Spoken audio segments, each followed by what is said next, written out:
दुनिया भर की तरह अमेरिका में भी जब इतना बड़ा इलेक्शन होता है तो इलेक्शन में उम्मीदवार अपनी आवाम से बड़े बड़े वादे करते हैं। और अब यहाँ इलेक्शन खत्म होने के बाद और नतीजे सामने आने के बाद सबसे बड़ा सवाल ये है कि आने वाले नए सदर जो बाइडेन अपने पहले 100 दिनों में कौन सी ऐसी पॉलिसीज हैं जिनको एग्जीक्यूट करेंगे। आइए उनके कुछ वादों पर नजर डालते हैं। सबसे पहले कोविड-19। जो बाइडेन ने अपनी कैंपेन के दौरान अक्सर ये कहा है कि उनकी नंबर 1 प्रायोरिटी इस ग्लोबल पेंडेमिक को कंट्रोल में लाना है। और इसी पॉलिसी को सामने रखते हुए ये उम्मीद की जा रही है कि जो बाइडेन के पहले 100 दिनों में वो कुछ ऐसी पॉलिसीज लेके आएंगे जो पिछली एडमिनिस्ट्रेशन ने फॉलो नहीं की।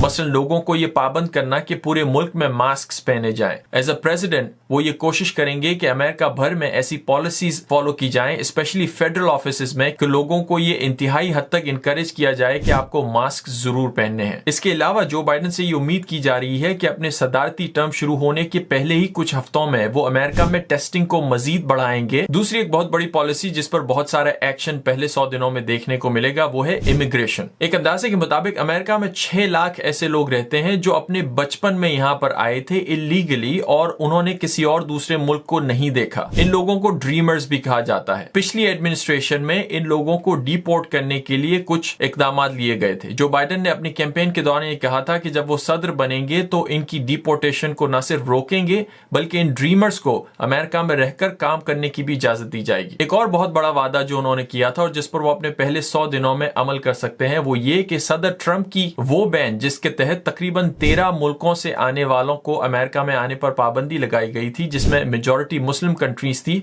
उस बैन को भी वो एक एग्जीक्यूटिव ऑर्डर के जरिए खत्म कर सकते हैं। तीसरी एक बड़ी पॉलिसी जो उनके पहले 100 दिनों में नजर रखी जाएगी वो यहाँ की लोकल इकोनॉमी है। जो बाइडेन ने अक्सर अपनी कैंपेन के दौरान ये कहा था कि अमेरिका की जो इकोनॉमिक पॉलिसी है, खासकर जहां पर टैक्स लिए जाते हैं बड़ी बड़ी कंपनीज को, वो टैक्स मजीद बड़ी कंपनीज को या जो 4 लाख से ज्यादा इनकम सालाना बनाते हैं अमेरिका में, उन पर टैक्स बढ़ाना चाहते हैं। ये ओवरऑल टैक्स बढ़ाने के लिए उन्हें जाहिर सी बात है कांग्रेस का एक एक्ट पास करना होगा, लेकिन इमीडिएटली स्पीकिंग वो जो मौजूदा कवानीन है अमेरिका में उनको इस्तेमाल करते हुए मजीद टैक्स कलेक्शन कर सकते हैं। और यहाँ की लोकल इकोनॉमी को बूस्ट करने के लिए ये भी एक्सपेक्ट किया जा रहा है कि जो बाइडेन अपने पहले 100 दिनों में गवर्नमेंट एजेंसीज जो अमेरिका की हुकूमती इदारे हैं उनको फोर्स कर सकते हैं कि वो यूएस मेड प्रोडक्ट्स को ज्यादा से ज्यादा खरीदें ताकि यहाँ की जो लोकल मैन्युफैक्चरिंग इंडस्ट्री है उसको फायदा पहुंचे। और चौथा सबसे बड़ा एरिया जिसमें जो बाइडेन अपने पहले 100 दिनों में बहुत सारे इकदाम उठा सकते हैं वो है इंटरनेशनल रिलेशंस। सदर ट्रंप ने अपने टेन्योर के दौरान वर्ल्ड हेल्थ ऑर्गेनाइजेशन और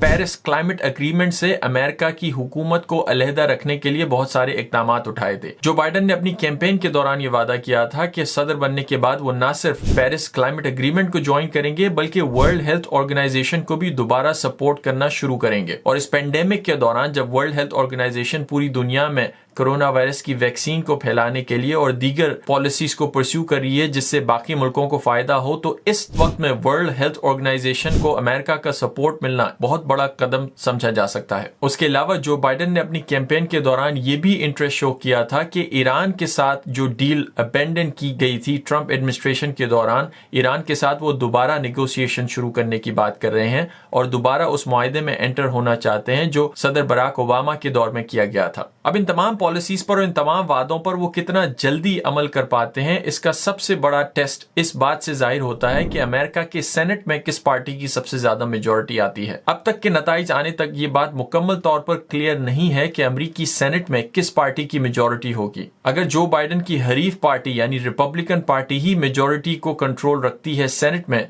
तो उनके लिए ये बड़ी बड़ी पॉलिसीज को जल्दी में परस्यू करना या कोई नए कवानीन बनाना ज्यादा मुश्किल होगा। और अगर डेमोक्रेट्स इस मेजॉरिटी को ले जाते हैं सेनेट में तो उनके लिए इन पॉलिसीज को आगे बढ़ाना मजीद आसान हो जाएगा। That's it, see you next time.